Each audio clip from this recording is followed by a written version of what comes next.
boleh dengar semua? Jelas je? Jelas. Okay, bismillahirrahmanirrahim. Assalamualaikum semua. Selamat pagi.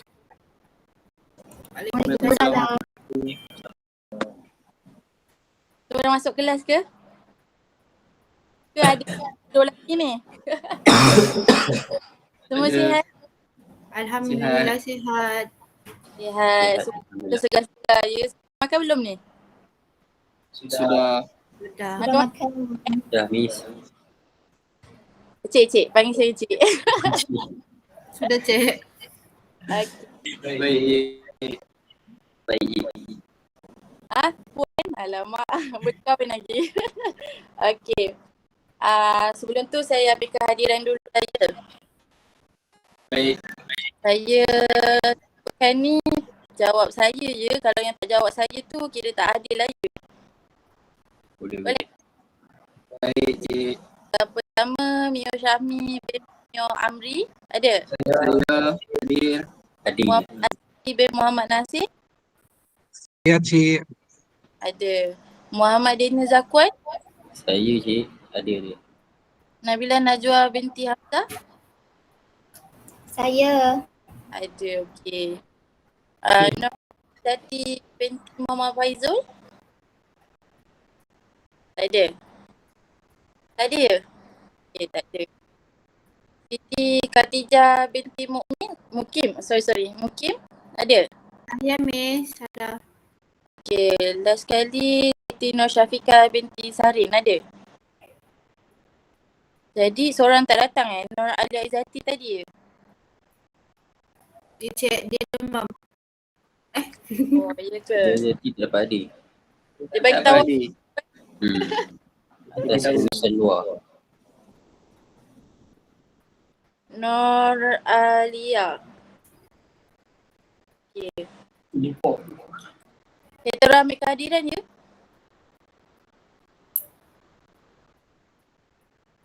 Okay.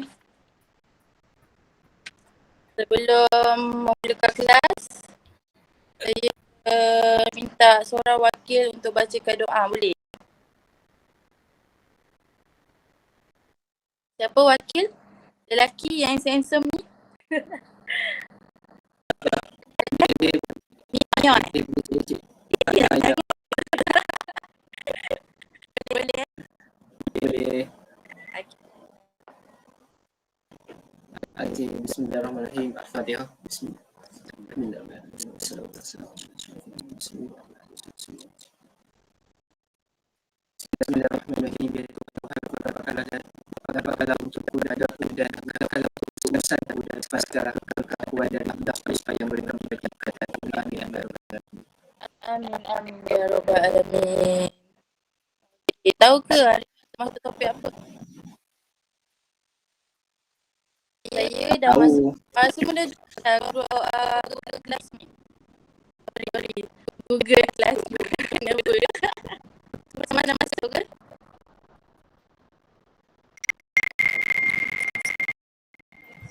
Sudah cek. Sudah. Sudah ya? Tak, saya cek dulu. Baru 2 orang ni. Kita apa macam ni? Saya dah dekat WhatsApp kan? Itu mati dengan Nur Alia Izzati. Bukan Nur Alia Izzati nak cerita tadi. Oh, dia dah masuk kot.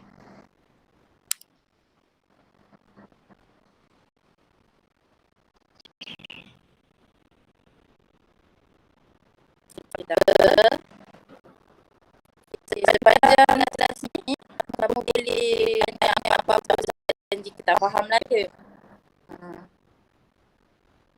Jangan saya tanya semua faham ke? Semua jawab faham. Lepas tu nanti tak faham. Lepas ni saya akan masukkan dekat dalam Google Classroom. Tugasan. Dan kita akan jawab quiz semua soalan. Boleh? Jadi saya habiskan slide ni. Saya akan bagi link quiz. Ada 5 soalan dalam tu. Kita nanti jawab sama-sama lah je. Boleh? Baik. Boleh. Kelas? Boleh cik. Okey. Saya terangkan terlebih dahulu. Ini adalah tajuk CA01 WA dalam kod dia Z009 tahap 2 2015. Penerapan kerahsiaan maklumat. Semua boleh tengok, nampak tak slide? Boleh?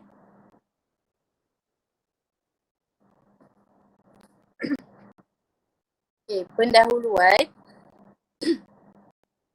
Ada siapa-siapa yang boleh baca? Syafiqah boleh baca tak pendahuluan?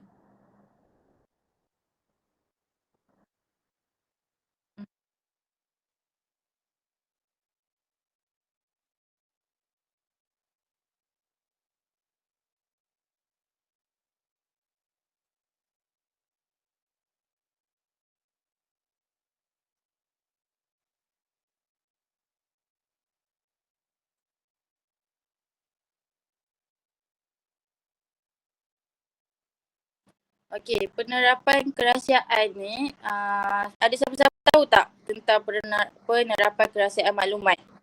Sebagai contoh dia, boleh bagi contoh? Okey, tak apa, saya cakap lah Saya bagi contoh seperti mana yang kita dapat lihat, setiap organisasi, tahu kan masing-masing organisasi mempunyai data kesihatan untuk melindungi maklumat serta kerahsiaan penting maklumat organisasi tersebut. Jadi setiap organisasi mesti ada data-data keselamatan. Kitalah yang kena tanggungjawab menjaga keselamatan tersebut. Boleh faham setakat ni? Okey, boleh Okey. Seterusnya adalah konsep kerahsiaan. Nombor 1, nilai dan kategori maklumat. Nombor 2, pelindungi kerahsiaan data. Dan nombor 3, perancangan strategik dan penerapan kerahsiaan. Okey. Nilai dan kategori maklumat. Memastikan maklumat sensitif tidak terdedah kepada pihak yang tidak berkenaan. Okey. Maklumat sensitif ni apa dia? Maklumat-maklumat yang sulit dalam organisasi tidak boleh terdedah kepada masyarakat umum. Jadi organisasi tersebut dan pekerja sahaja yang boleh akses maklumat tersebut. Selain daripada itu, tidak dibenarkanlah kan jika ada orang lain, individu luar yang mengaksesnya, kita akan boleh didenda. Kita boleh denda orang tu sebab dia akses tanpa kebenaran. Okay. Seterusnya, perlindungan kerahsiaan data. Melindungi kerahsiaan data-data.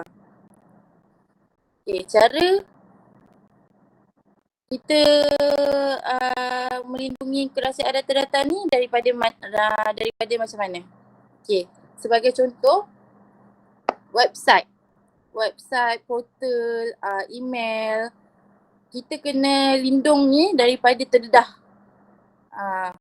Jadi kita sendiri pun boleh buat password, kita boleh adakan dia sebagai macam pelindungan lah daripada benda-benda tu terdedah lah. Okey. Seterusnya, perancangan strategik dan penerapan kerahsiaan. Memastikan organisasi mematuhi undang-undang dan pembinaan kata laluan bagi keselamatan. Macam tadi saya cakap, perlindungan. Kita perlu ada kata-kata laluan ke, macam sebagai contoh. Okey. Kamu sendiri kalau nak buka email kamu ada password betul? Itulah cara kita melindungi maklumat-maklumat kita. Kita tak boleh suka-suka hati bagi password kita dekat orang lain, betul? Macam tu jugalah dalam organisasi. Dalam organisasi ni kita kena ada sikap bertoleransi antara satu sama lain, sikap kejujuran, tidak dedahkan kerahsiaan data-data, maklumat-maklumat organisasi kita. Okey. Slide seterusnya, skop dan prosedur kerahsiaan. Ada 3. Yang pertama, maklumat adalah balik. Maafkan saya. Dia tiba-tiba terkeluar je. Okey. Tadi ada 3. Yang pertama, maklumat adalah sulit. Yang kedua, berlaku pendedahan maklumat atau penggunaan tanpa kebenaran. Manakala yang ketiga, melindungi maklumat sulit. Maklumat adalah sulit. Okey, saya terangkan satu persatu ya. Boleh dengar ke suara saya? Ada lagi ke? Ada. Dengar Pak Boleh Cik. cik. Okey. Maklumat adalah sulit. Hanya warga kerja atau individu yang mempunyai keperluan sah untuk maklumat tersebut dibenarkan mengaksesnya. Macam tadi saya cerita, hanya warga kerja dan organisasi saja boleh akses benda tu. Misalnya kita dedahkan, kita lah yang akan kena nanti. Okay, so hati-hatilah ya. Okay. Seterusnya, mengenalkan pasti maklumat sensitif dan mengawal akses kepada mengikut peringkat keselamatan yang ditetapkan. Okey. Maklumat sensitif tu adalah, siapa tahu maklumat sensitif tu apa? Tahu tak? Korang semua pun pernah kerja dalam organisasi kan? Jadi maklumat ni, kamu rasa boleh ke kita dedahkan dekat orang lain walaupun rakan sekerja kita?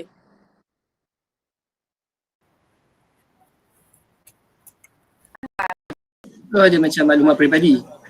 Betul. Itu slide seterusnya. Saya terangkan 3 peringkat keselamatan lah. Contoh bagi maklumat sensitif ni, maklumat macam tadi kawan-kawan kita cakap lah. Macam kerahsiaan organisasi kita, maklumat-maklumat awam, maklumat-maklumat pekerja, keselamatan.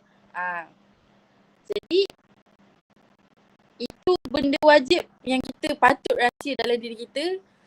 Okay. Faham? Okay, seterusnya melindungi kewujudan dan lokasi maklumat sensitif agar tidak diketahui oleh pihak yang tidak berkepentingan. Sebagai contoh, tadi kita tak bolehlah dedahkan dekat orang luar.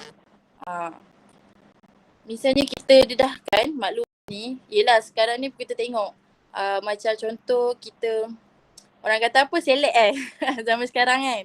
Selek, kita dapat, orang cakap oh dapat duit, boleh dapat duit ni, so kita dedahkan maklumat tu. Walaupun sedikit, tapi maklumat tu dirahsiakan oleh organisasi, kita yang dedahkan, kita akan dapat hukuman.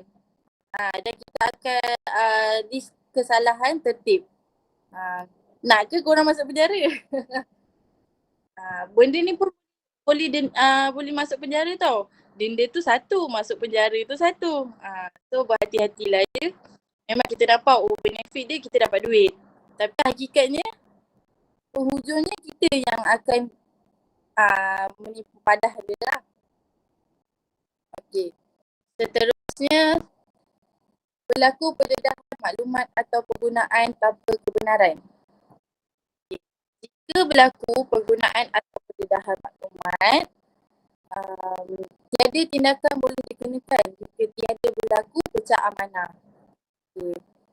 Seterusnya, apabila pendedahan atau penggunaan tanpa kebenaran dijangkakan, mahkamah akan dalam keadaan yang sesuai memberi instruksi interlokutori. Okay. Mahkamah juga boleh mengarahkan ganti rugi bagi apa-apa kerugian atau kerosakan. Ada pertanyaan? Cik, Ya, saya nak tanya, injeksi intelektori itu apa ya Cik? instruksi interlokutori. Okey, itu adalah ke atas pihak perintah perundangan yang dikeluarkan oleh mahkamah untuk melindungi hak sementara. Jadi mahkamah yang akan mengambil tindakan lah. Jadi mereka akan terima hukuman Itulah injeksi interlokutori. Boleh? Boleh faham cik. Okey. Terima kasih. Asli faham pun awak. Okey. Slide seterusnya tentang pengendalian akses. Okey, siapa yang ada dalam kelas ni? Sekejap saya panggil, boleh? Saya panggil Muhammad Daniel Zakwan. Tolong bacakan boleh? Dia tidur ke? Boleh cik, boleh. Ada. Pengendalian akses. Boleh. Okay, boleh. Dia ada keluar muka. Pengendalian akses adalah langkah-langkah yang diambil untuk memastikan hanya individu yang mempunyai kebenaran yang boleh mengakses maklumat sensitif. Ini termasuk penggunaan data laluan yang kuat, pengesahan dua faktor dan jaminan fizikal seperti laluan masuk yang terhad. Okey. Terima kasih Daniel. Boleh faham tak pengendalian akses? Boleh. Kita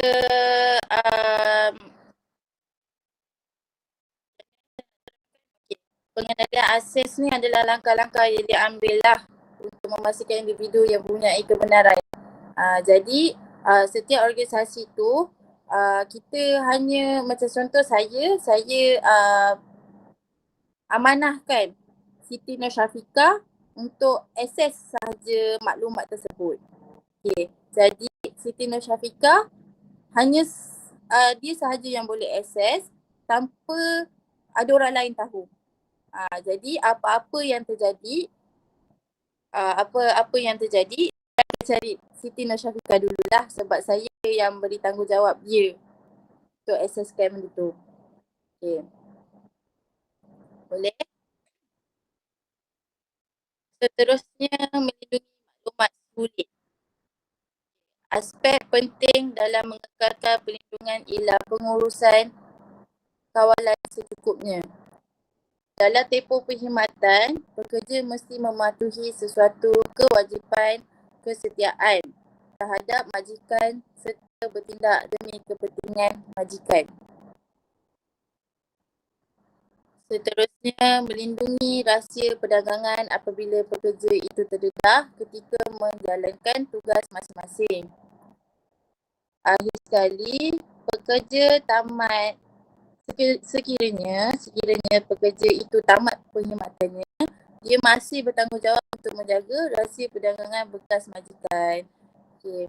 Yang slide yang akhir tu, pekerja tamat perkhidmatan, dia masih bertanggungjawab. Okay. Apa-apa pun, setiap organisasi, misalnya orang tu berhenti kerja ataupun sebagainya lah kan, dia pun masih bertanggungjawab untuk memegang maklumat-maklumat tersebut. Walaupun dia sahaja yang boleh akses benda tu, dia tak boleh sesuka hati bagi orang lain akses lah. Sebab dia pun akan diberi tindakan sekiranya dia dedahkan maklumat tersebut. Walaupun dia dah berhenti, dia tak ada kaitan apa-apa dengan company tu, tapi dia pun masih boleh disabitkan kesalahan. Okay, boleh faham? Jika nanti satu hari nanti kalau kamu berhenti pun, kamu dapat daripada maksudnya daripada organisasi, itu hanya kamu dan organisasi tersebut saja. Okey, tidak boleh kaitkan dengan orang lain. Macam sekarang kita tengoklah orang tu, kita bagi tanggungjawab ke orang tu. Kita suruh dia buat, tapi dia suruh orang lain buat. Masih ada kan? Salah-salah seorang kita mesti ada macam tu. Tapi sebenarnya kita kena ada rasa sikap tanggungjawab lah pada diri sendiri. Sebab tugasan tu untuk kita, bukan untuk orang lain. Okay. Kesimpulan dan cadangan. Penerapan kerahsiaan maklumat adalah langkah penting dalam mengekalkan integriti dan keselamatan organisasi. Cadangan termasuk mengaudit amalan keselamatan maklumat secara berkala dan memperbarui dasar dan prosedur yang sedia ada mengikut perkembangan teknologi serta ancaman semasa. Okay, kita pergi ke next slide. Okay, itu saja daripada saya. Terima kasih. Ada apa-apa soalan ke? Semua faham ke apa yang saya terangkan? Faham, Cik. Okay, Faham, Cik. Faham. okey ke? Masih ada lagi? Dah tidur? Okay. Okay. Tadi saya ada terangkan maklumat sensitif, ada 3 peringkat keselamatan. Okey. Tadi kita pergi balik ya.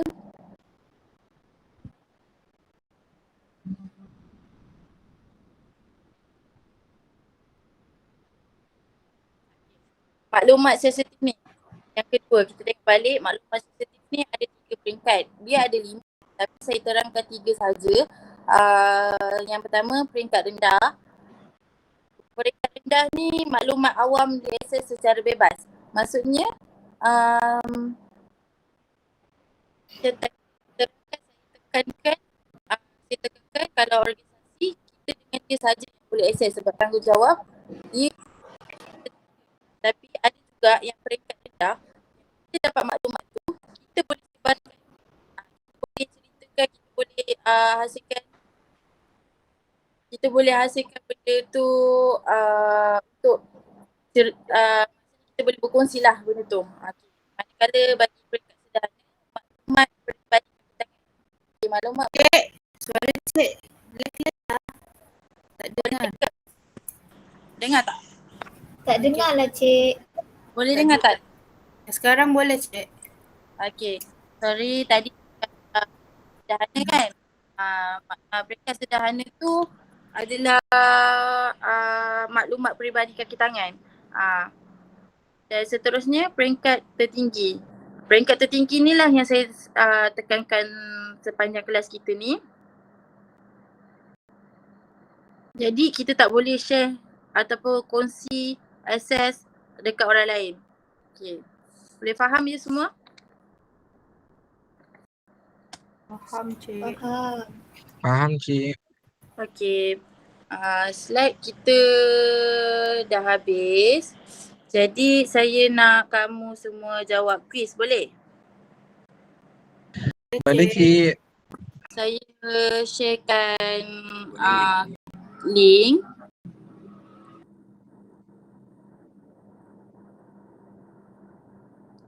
Sekejap ya.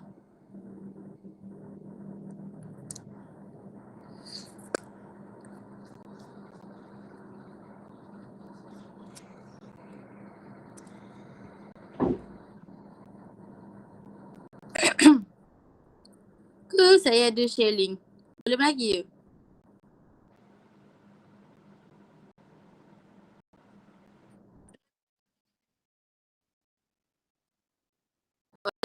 Belum lagi ya? Tak ada, Cik. Kejap ya.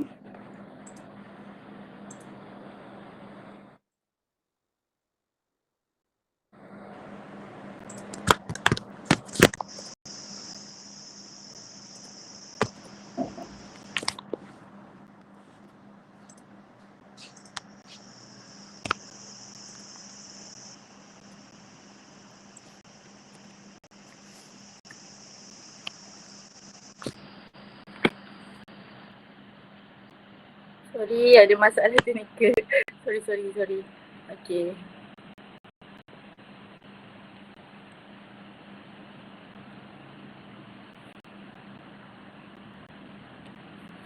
Saya dapat ke?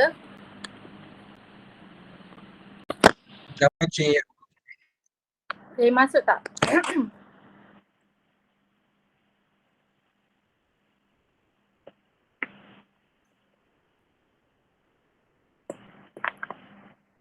Tak pun kamu semua boleh buka Quizy. Saya bagi kod, kita buat sama-sama, boleh?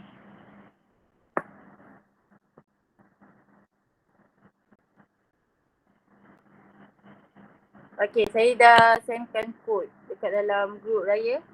Dapat tak? sebab tak ada yang join lagi.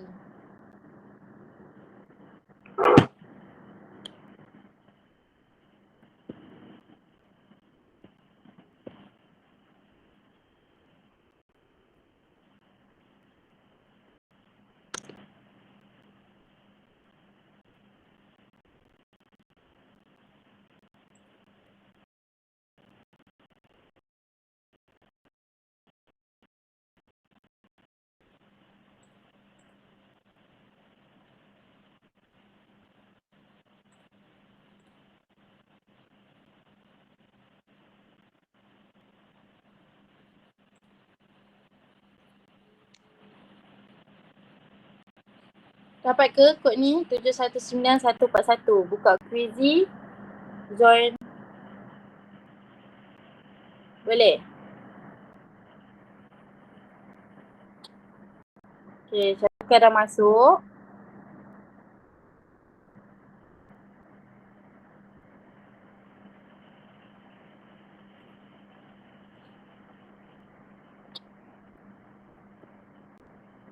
Okay, lagi?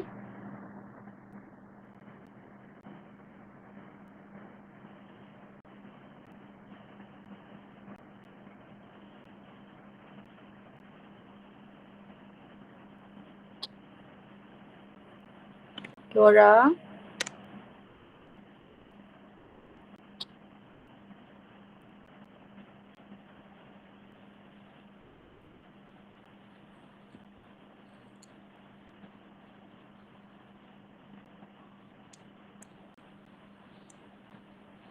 Okay, ada lagi ke?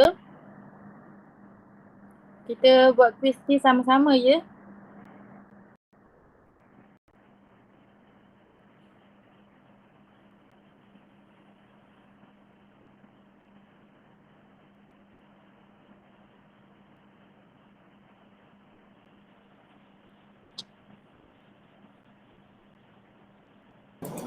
Masuk.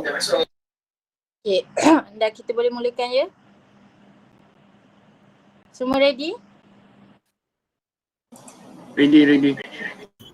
Jadi, Alright.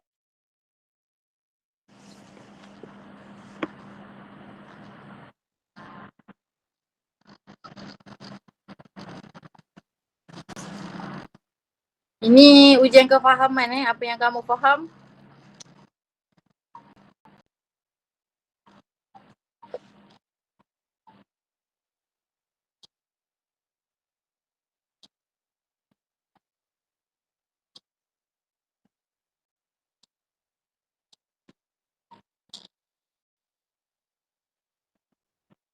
Okay.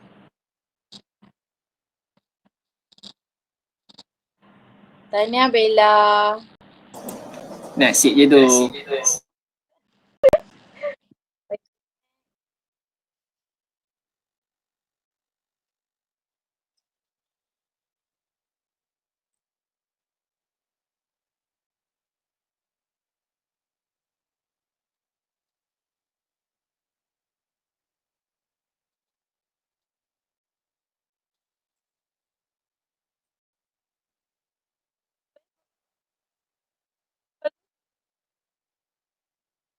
Wow.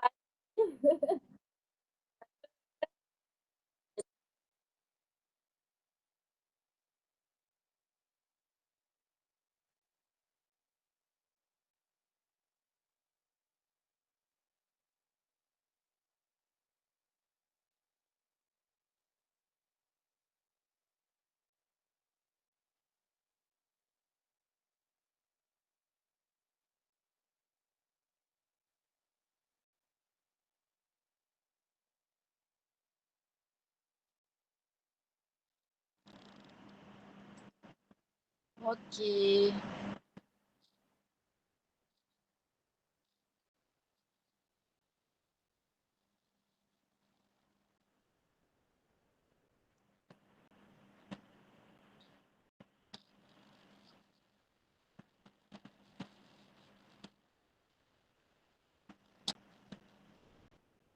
Laju ya Mio.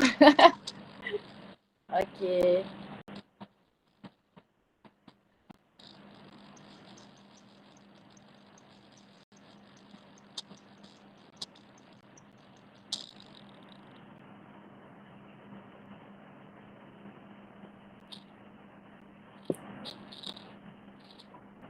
Wow, menyo.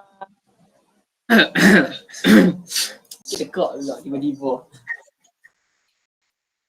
Ini hanyalah kepada dia. Bagus. Tak minta banyak nanti. I pun okey lah. Boleh. Cepat. Tanya yang menjawab. Yang tak faham tu kita cubalah faham. Sebab benda ni benda umum. Jadi itu saja. Next, saya akan bagi tugasan dalam Google Classroom. Nanti kamu boleh buat dan hantar selewat-lewatnya minggu depan, boleh? Boleh. Boleh cik. Okey, saya dah kan. Okey.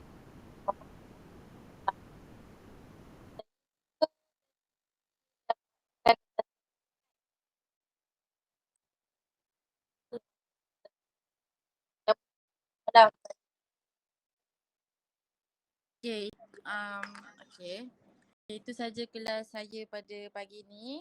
Okey, nanti apa-apa boleh tanya saya selepas kelas lah. Boleh berjumpa saya ataupun boleh chat saya. Okey, itu saja. Terima kasih. Assalamualaikum. Semua boleh keluar ya. Yang penting jangan lupa buat tugasan. Saya dah hantar dah tugasan dekat GC. Boleh? Boleh cik. Okey, terima kasih. Assalamualaikum. Terima kasih. Okey.